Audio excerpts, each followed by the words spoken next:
Ravi de vous retrouver dans cette grande session d'information. Bienvenue sur Gabon 24. Et tout de suite, les titres. Au Gabon, le Premier ministre Emmanuel Issozé Ngondé a reçu les vœux de l'administration publique et privée ce mardi. Il en a profité pour présenter les défis de 2017, appelant aussi les Gabonais à soutenir l'équipe nationale de football, les Panthères, engagée dans la Coupe d'Afrique des Nations de football que le Gabon accueille dès le 14 janvier prochain. En Côte d'Ivoire, le président Alassane Dramane Ouattara a nommé ce mardi l'ancien Premier ministre Daniel Kaplon Duncan au poste de vice-président, devenant ainsi le tout premier vice-président du pays. Et puis nous irons ensuite en Iran où la République islamique a fait ses adieux à l'un de ses principaux fondateurs, Akbar Hashmi Rafsanjani. Des centaines de milliers d'Iraniens ont accompagné l'ex-président inhumé dans le mausolée de l'imam Khomeini dont il était très proche. Voilà pour le fil conducteur de cette grande session. Madame, Monsieur, voici votre journal. Commençons avec la page du Gabon. Tout d'abord, tel qu'annoncé à l'entame, tradition respectée ce mardi, le Premier ministre gabonais a reçu les vœux du gouvernement et de l'administration publique et privée. Emmanuel Issozé Ngondé a, lors de cette cérémonie des vœux, décliné les défis de son gouvernement pour l'année 2017, lançant aussi un appel à l'ensemble de la population à soutenir l'équipe nationale de football, les Panthères, engagées pour la CAN Total 2017 qui se déroule dès le 14 janvier au Gabon. Kenny Ongori, Bertin Osaga.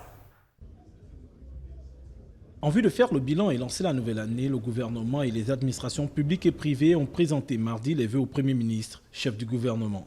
Nos vœux les meilleurs de bonne santé, de bonheur et de succès dans nos entreprises.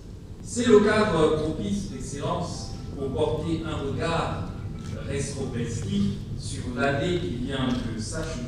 En effet, 2016 fut une année politiquement chargée, trouble et, à maints égards, plein de dangers. Au nom de l'administration des forces de défense et de sécurité, le secrétaire général du gouvernement a rappelé qu'au-delà des tensions de l'année écoulée, celle-ci a tout de même connu des succès. 2016 a connu sa part de réussite et de satisfaction consécutive au succès généré par les actions posées depuis octobre 2009. Sans prétendre à l'exhaustivité, je pense notamment à la poursuite du processus de modernisation de l'administration, à la consolidation des bases de notre économie et aux nombreuses réformes entreprises en vue de réduire la précarité, les inégalités et l'exclusion sociale. Répondant aux vœux, le Premier ministre a rappelé les défis que compte relever son gouvernement durant cette année. 2017 sera une année de défis. Défis sur le plan économique, avec la mise en œuvre effective de notre plan de relance économique. Défis sur le plan politique, avec d'une part la tenue du dialogue politique et d'autre part l'organisation des élections législatives. Il a par ailleurs précisé que pour assainir les finances, l'État gabonais ne réduira pas les salaires des fonctionnaires avant d'inviter l'ensemble des populations à s'unir autour des Panthères du Gabon pour la CAN 2017. Le nouveau siège du Sisiba, 6 au pont de Guégué. Nous sommes là dans le premier arrondissement de Libreville, a été inauguré ce mardi en présence des membres du gouvernement. Ce nouveau bâtiment, grâce au TIC et qui regroupe 11 pays membres, permettra de construire une Afrique dotée des institutions culturelles et crédibles. Témoin de cette renaissance, Miran Dangué. Le Centre international des civilisations bantou tient son nouveau siège. L'inauguration a eu lieu ce mardi à Libreville, la capitale gabonaise. Un nouveau bâtiment qui va permettre d'assurer la montée en puissance d'une institution qui tient ses racines dans la culture bantou. La quête de l'identité bantou ouvre de nouvelles perspectives à notre travail futur. Et cela pour mieux penser, pour mieux investiguer, pour mieux célébrer, pour mieux partager le savoir et l'être bantou dans toute l'étendue de sa dignité. Le temps est venu d'attester que la quête de l'identité bantou est notre dada. Pour le ministre d'État en charge de la culture, les TIC sont un outil important pour faire de la culture un outil de développement en Afrique. Ce rêve de refondation se concrétise aussi par l'assainissement des textes organiques de l'institution, et mutatis mutandi, par la consolidation d'une gestion managériale adaptée aux défis d'aujourd'hui. C'est en cela que nous invitons la direction du CICIBA à y consacrer sa plus grande énergie tout en développant des activités de visibilité capables de lui redonner le meilleur lustre et la meilleure image. L'usage adapté des TIC devrait pouvoir nous y aider. Cette institution qui regroupe 11 pays membres permettra donc de réinventer des idées propres à l'intelligence africaine. De nombreux partenariats sont prévus pour rendre le CICIBA plus performant, notamment avec les universités, dont l'université Omar Bongo du Gabon, avec laquelle le centre a déjà signé une convention. J'en viens au remaniement technique du gouvernement gabonais de ce lundi. Il a vu l'entrée, la promotion et le départ de certains. Retour sur le communiqué de ce remaniement Isso Zengonde avec Kenny Ongori. Le gouvernement de la République est remanié ainsi qu'il suit. Ministre du pétrole et des hydrocarbures, M. Pascal Wani Ambouroué. Ministre délégué à l'économie, chargé de la prospective et de la programmation du développement, M. Noël Mbumba. Ministre délégué auprès du ministre du Budget, chargé du budget et du financement des pensions, M. Edgar Anissé Mbumbu Miyaku. C'est un remaniement technique qui voit donc l'entrée ou la promotion de certains ministres au sein du gouvernement Emmanuel Isso Zengonde. Les ministres délégués, à l'exception d'Anissé Mbumbu Miyaku, qui rentre pour la première fois au gouvernement pour Noël Mbumba, c'est un changement de portefeuille. Il sera désormais affecté comme délégué auprès du ministre de l'économie chargé de la prospective et de la programmation du développement. L'ancien ministre délégué à l'économie, Wani Ambouroué, lui hérite du portefeuille du pétrole et des hydrocarbures, en lieu et place d'Étienne Dieudonné Ngoubou. L'une des missions premières pour le nouveau ministre du pétrole, c'est de ramener la sérénité dans un département en proie à de nombreuses frustrations et dans un contexte économique qui a vu le baril de pétrole toucher son plus bas niveau après 1985, avec un impact direct sur l'économie nationale. Dans l'actualité au Gabon, le Conseil gabonais des chargeurs, un établissement public à caractère administratif placé sous la tutelle technique du ministère des Transports. Son activité principale concerne le transport des marchandises. La directrice générale de cette administration, Liliane Ngari-Obégué, était l'invitée de la matinale de Gabon 24 ce mardi. Le compte rendu avec Linda Gaël Maganga. Le Conseil gabonais des chargeurs est un établissement à caractère administratif qui encadre l'activité d'importation et d'exportation des marchandises au Gabon, ce, quel que soit le moyen de transport utilisé. L'activité du CGC, c'est encadrer, tracer toutes les cargaisons qui sortent de n'importe quel port du monde à destination du Gabon.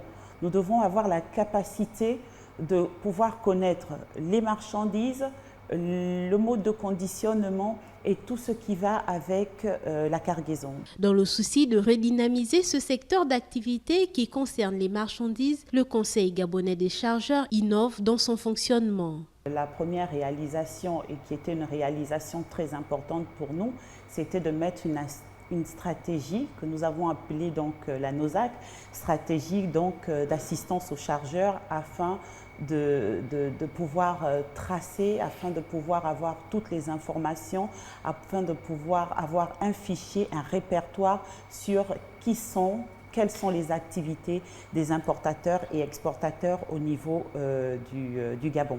Le Conseil gabonais des chargeurs a en perspective l'établissement d'un observatoire des transports en vue de créer une banque de données du trafic des marchandises dans le pays. Poursuivons avec cette note politique. Conformément aux recommandations issues du congrès tenu les 24 et 25 juin 2016 à Ndendé, nous sommes là dans le sud du Gabon. L'Union du peuple gabonais tisse désormais sa toile en vue des prochains rendez-vous électoraux. Occasion pour son secrétaire général Jean-Olivier Kumbambumba de se rendre dans la capitale économique du Gabon, Port-Gentil, afin de procéder au renouvellement des organes locaux. Une nouvelle année, un nouveau management participatif, un contexte nouveau. C'est sous ce triptyque que s'envisage l'avenir à l'Union du peuple gabonais de feu Pierre Mamboundou Mamboundou. Pour être totalement en phase avec cette vision, une mission vient d'être conduite à Port-Gentil par le secrétaire général du parti, lequel a procédé au renouvellement des organes locaux de l'île Mandji. En juin dernier, nous avons organisé un congrès qui a mis en place une nouvelle direction du parti. Et au sorti de ce congrès, il était question de mener des actions de terrain pour redynamiser le parti. Et je pense que je suis ici à Port-Gentil pour ça. Malgré notre présence au gouvernement, nous demeurons un parti de l'opposition. Il faut que ça soit clair pour les militants.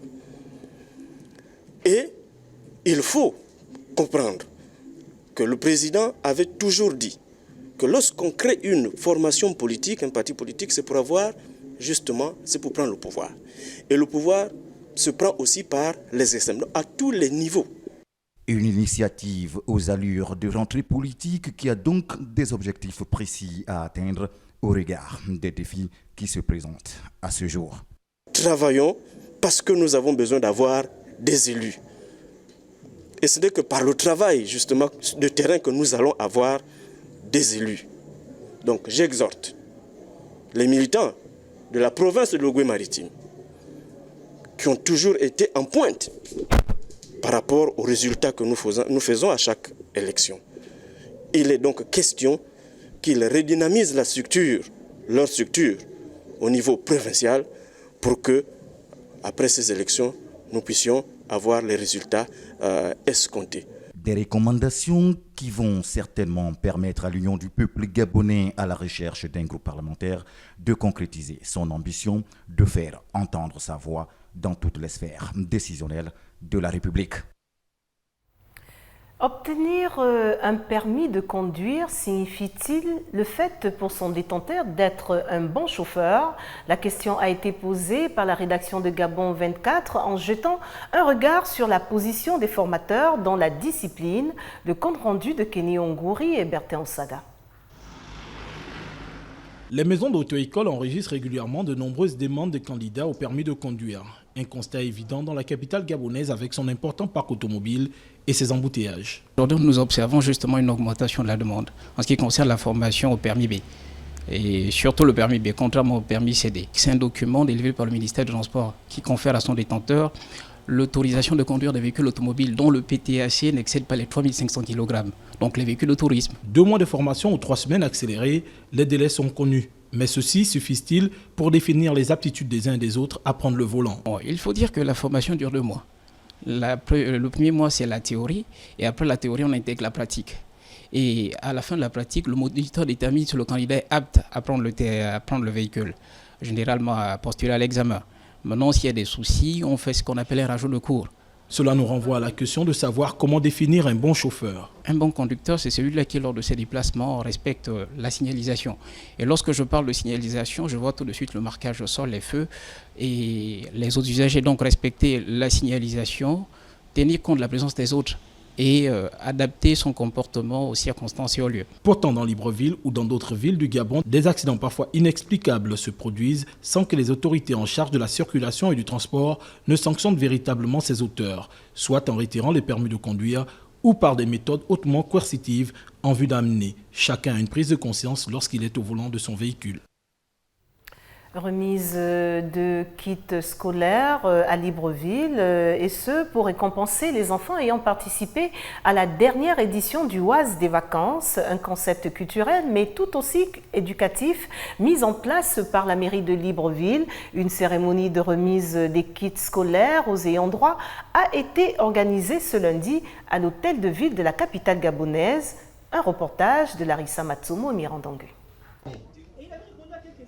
3 étapes essentielles ont marqué la cérémonie ce lundi de remise de trousseaux scolaires aux récipiendaires impétrants de la dernière édition de l'activité culturelle dénommée l'Oise des vacances, initiative de la mairie de Libreville. Dans le cadre justement de cette activité qui paraît ludique mais également pédagogique, nous essayons de faire en sorte que la plupart des populations, notamment les jeunes qui ont, une intelligence encore très aiguë, participent à ce qu'on fait dans la ville et que ces enfants-là sachent et comprennent ce que nous faisons afin d'instruire un peu les populations dans le cadre de la propreté de la ville. Mise en place par la mairie de Libreville, Depuis 3 ans déjà, l'Oase des vacances est un concept culturel dont les initiateurs déclinent ici le bien fondé.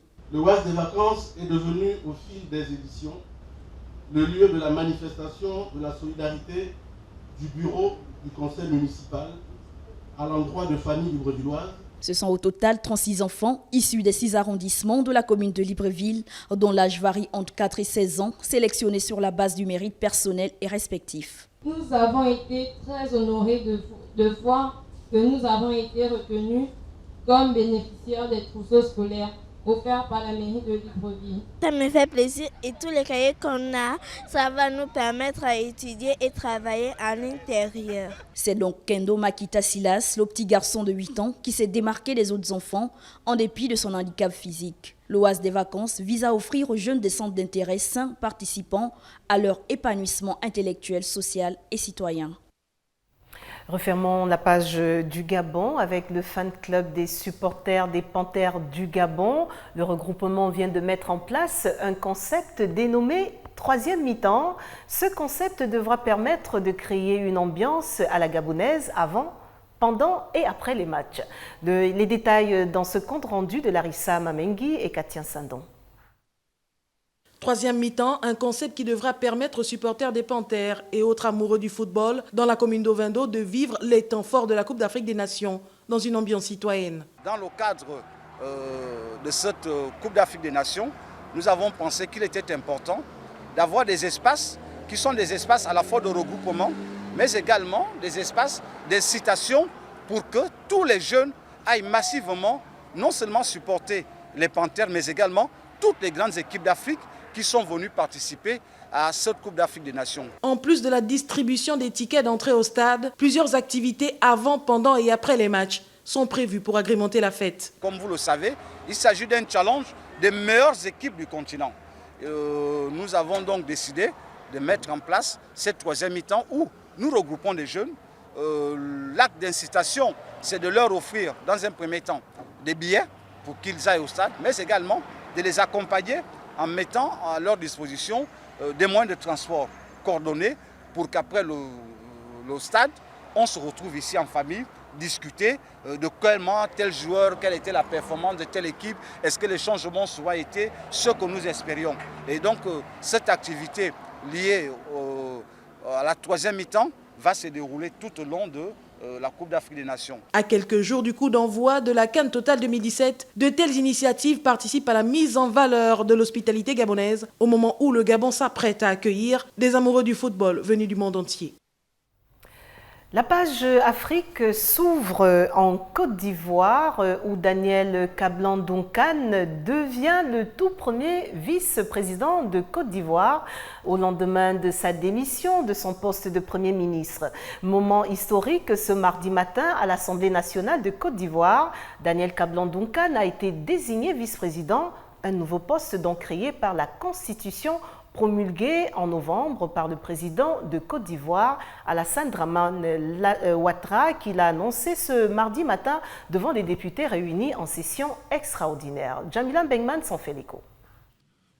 Le chef de l'État ivoirien, devant l'ensemble des députés de cette nouvelle législature, n'a pas eu de mots assez laudateurs, assez élogieux à l'égard de celui qui fut pendant 4 ans son Premier ministre. Un collaborateur fidèle, dévoué, ayant un grand sens de l'État, a décrit le président Ouattara, laissant planer quelques instants le suspense avant de prononcer donc le nom de Daniel Kablan-Duncan.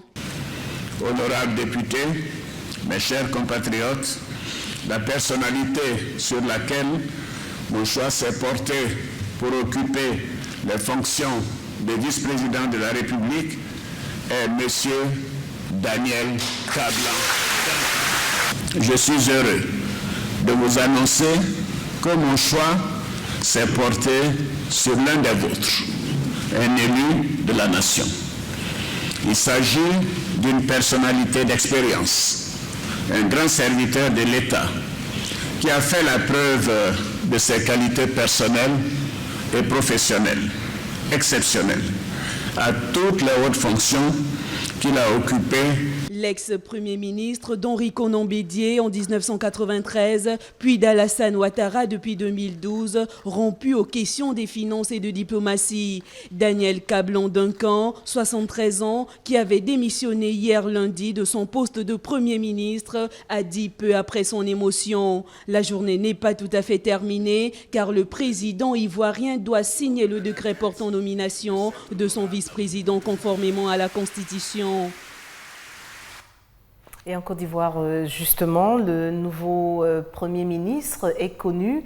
Il s'agit de l'ex-secrétaire général de la présidence ivoirienne, Amadou Gon Coulibaly, qui a été nommé ce mardi il a été donc nommé Premier ministre par le président Alassane Dramane Ouattara. Il succède à Daniel Kablan-Duncan, nommé au poste de vice-président, comme vous le voyez à l'instant.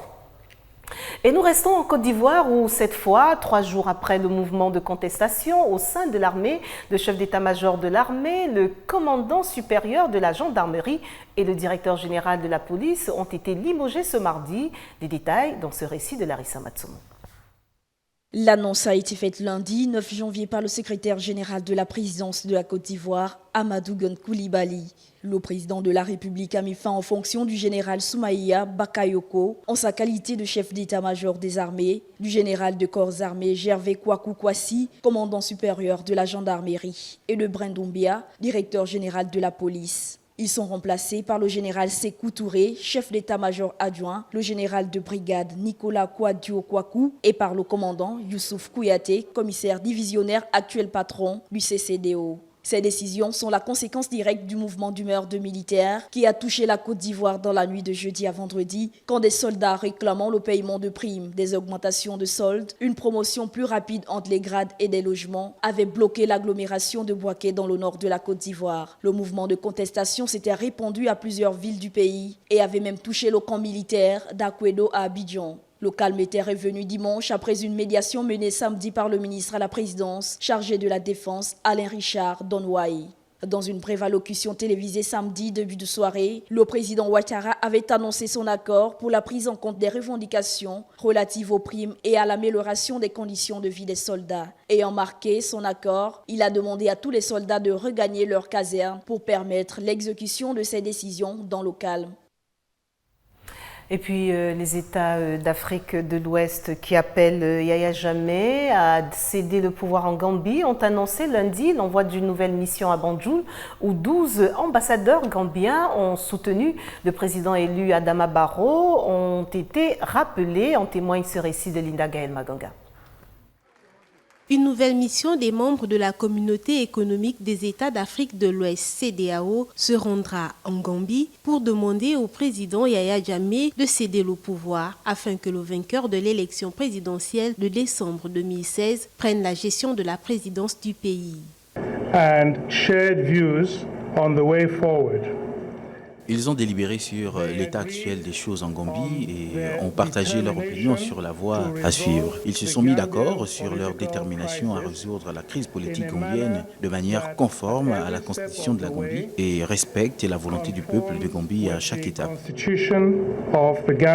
La CEDEAO s'est engagée à tout mettre en œuvre pour faire respecter le choix des urnes et s'inquiète déjà de la dégradation des conditions de sécurité en Gambie. Mais Yahya Jammeh parle d'ingérence et de déclaration de guerre de la part de l'organisation dont le pays est membre. Deteriorating situation that has been reported.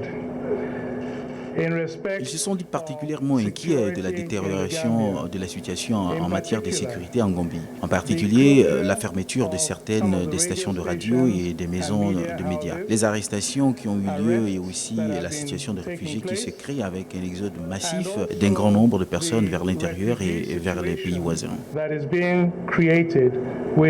L'équipe que va dépêcher la CEDEAO mercredi en Gambie sera constituée de la Libérienne Ellen Johnson Sirleaf, présidente en exercice de la CEDEAO, et de l'ex-chef d'État ghanéen John Dramani Mahama, tous présents lors de la précédente rencontre du 13 décembre. Selon le ministre nigérien des Affaires étrangères qui sera également présent, ils vont discuter avec le président Yahya Jammeh de l'impératif de respecter la Constitution. Poursuivons avec des actualités hors du continent. Tout d'abord, au Mexique, la mobilisation prend de l'ampleur dans le pays en réaction à la hausse du prix du carburant. Ce lundi, les manifestants ont réuni plusieurs dizaines de milliers de personnes à Mexico et dans les principales villes du Mexique. Les participants demandaient au gouvernement de faire marche arrière sur sa décision d'augmenter de 15 à 20% les prix à la pompe appliqués depuis le 1er janvier. Katia Sandon s'en fait l'écho. Ils étaient encore nombreux ce lundi dans les rues de la capitale mexicaine à exiger du gouvernement qu'il annule l'augmentation du prix des carburants. Une augmentation qui a déjà des conséquences sur les prix des produits de consommation, comme le constate une habitante de Mexico sur les ondes de RFI.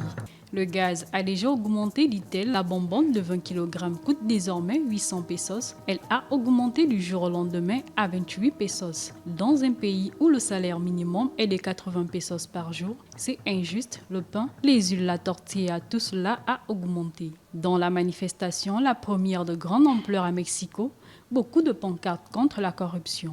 Ruben, un retraité, est là car il considère ce gazignazo comme la goutte d'eau qui a fait déborder le vase. C'est injuste et antidémocratique. La seule chose qu'ils font avec cette augmentation, c'est voler le peuple, une fois de plus, comme s'ils ne l'avaient jamais fait. Le président Peña Nieto a tenté d'éteindre le feu ce lundi en présentant un pacte contre le renforcement de l'économie et la protection du pouvoir d'achat des ménages. Un pacte rédigé en quelques jours, sans objectif ni mesure concrète.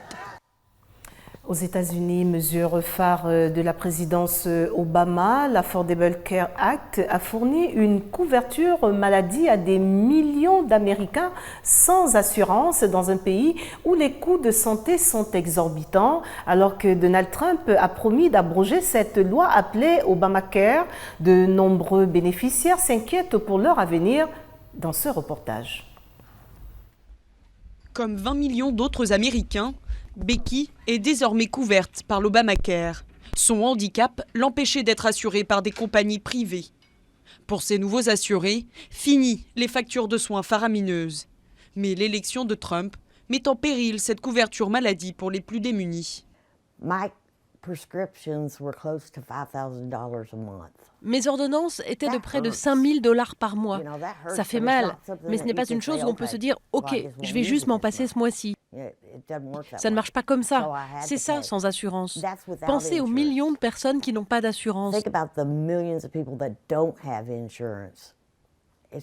C'est incroyable de simplement imaginer qu'on puisse se débarrasser de l'Affordable Care Act sans autre plan.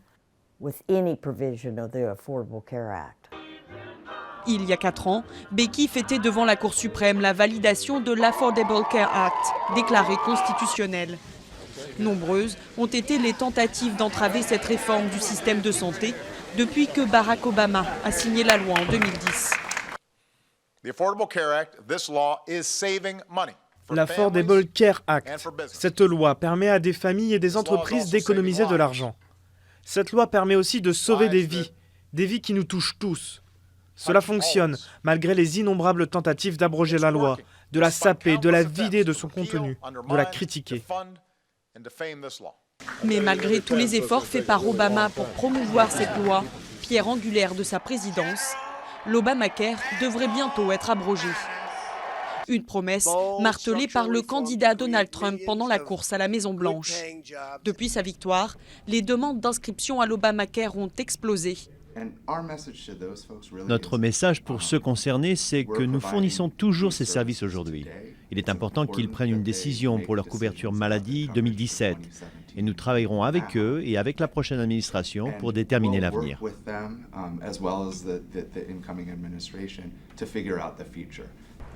Jusqu'ici, le président élu n'a pas présenté de plan pour remplacer cette couverture maladie dont bénéficient des millions d'Américains grâce à l'Affordable Care Act.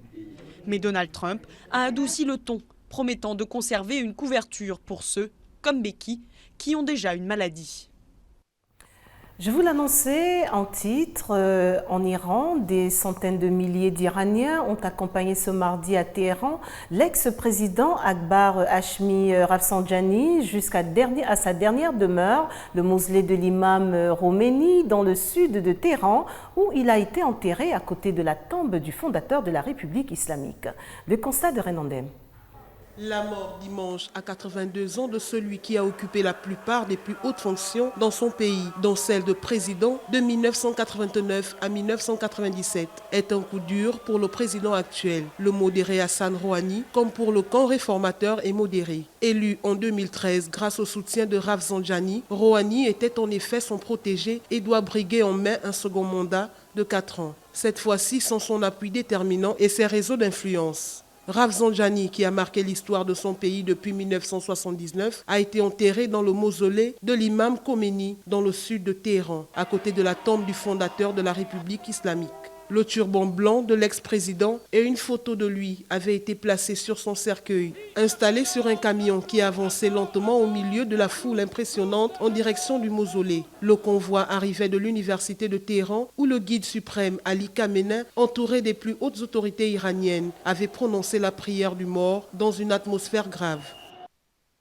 Et puis, cette note de sport pour finir, et c'est au Gabon, à jour J-4 de la Coupe d'Afrique des Nations totale. Le Gabon est en train de faire les derniers réglages. Tout y est, ou presque. Le COCAN, le comité d'organisation, confirme ici l'accueil l'arrivée des premières délégations. Et c'est dans ce reportage de Bienvenue Nelkem et Jospin Bomba-Dianga.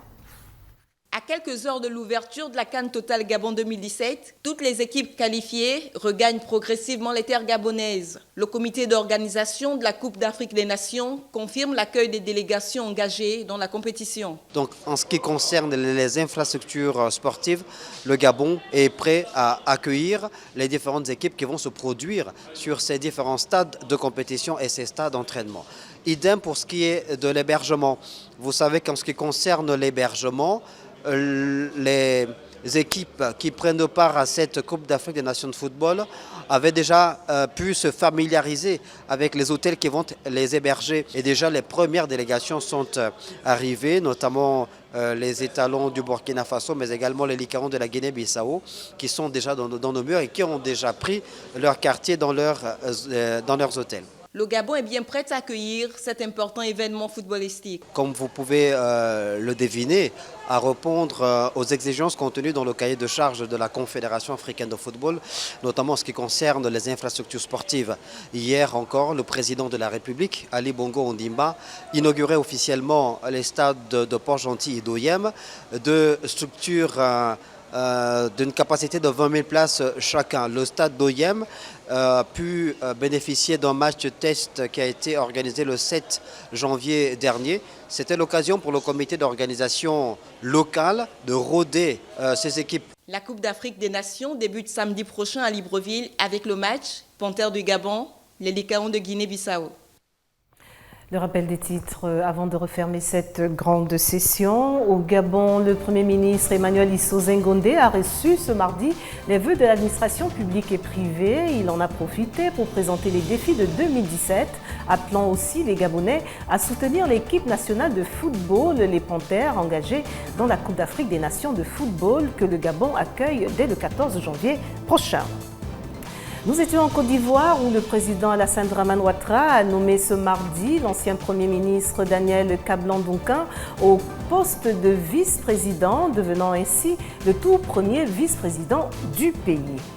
Et puis, vous l'avez vu en Iran, où la République islamique a fait ses adieux à l'un de ses principaux fondateurs, Akbar Hashemini Rafsanjani.